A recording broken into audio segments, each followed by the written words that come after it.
Ji paytaxta Hindistanê Nêv Delhî heta navbajarên piçûk û gundan da dibe ku bi milyona jin di nava jiyanek talîpê û xeter de bijînin.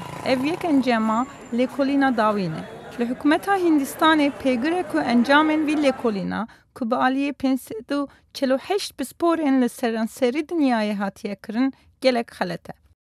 बिल्कुल गलत तरीके से किया गया ये सर्वे है اف بأوا که شاش هاتی آوا کرن جبو هندستانه تنه به 101 جنان را پیوینه که تنه 5 جوان ده هندره والاد بون اوندی لدروی هندستانه دجین बाकी सब आउटसाइड है Ji şeş beşê lêkolînê Hindistan li sê beşan lêkolînê da wek welatê herê xirab hatiye bi navkirin. Tundiya seksî, qaçaxtiya mirovan û çand û ov.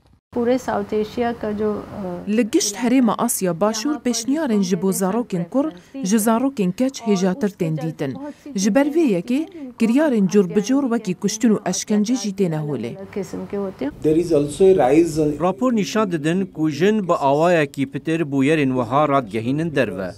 هشمندیا جنه پیش دکوه او جی خوزایه چونکه هشمندیا زاگونه و شرط قانونی خورتر دبن.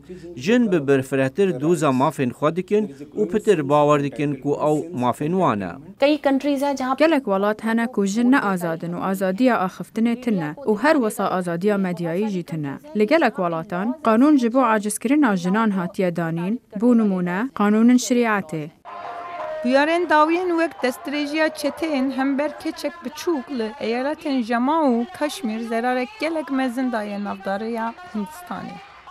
Hin zanistan civakê Hindistanê dibêjin ku destdirêjî û tundiyan seksî ne tenê li Hindistanê tên dîtin.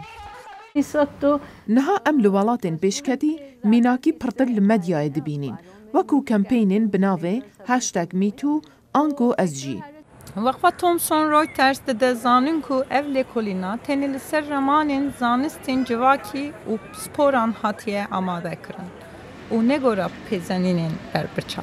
Lê zanistên civakî û pispor jî dibêjin ku Hindistan şuna li ser encamên vî lêkolîna hêrs bibe baştir e ku fêm bike çima di varê evlîkariya jinan navê Hindistanê ew qas xirab dike.